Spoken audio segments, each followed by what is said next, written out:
Welcome to the Slop Farm. Enjoy the video.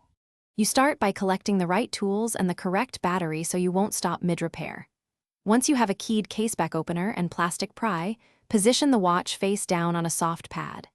Carefully remove spring bars if straps block access, then unscrew or pry open the back using steady, even pressure. You're protecting the gasket.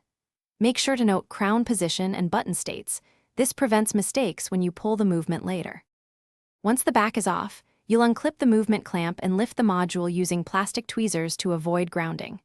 Test the battery with a multimeter and replace it when voltage is below spec. This often fixes dead displays. While exposed, inspect the coil, flex cable, and contact pads for corrosion or torn traces. Damaged traces stop signals. Carefully clean with 99% isopropyl and a soft swab. And receipt connectors. This restores connectivity and prevents intermittent faults. You now reinstall the movement, making sure it sits in the case in the exact orientation it came out. Once placed, secure the retaining clamp and reinsert the crown and pusher assemblies so buttons operate smoothly.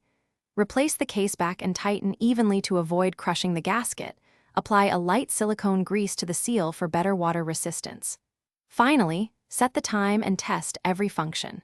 If the display remains blank, check the contact flex and battery seating. Corrosion on pads is the usual culprit.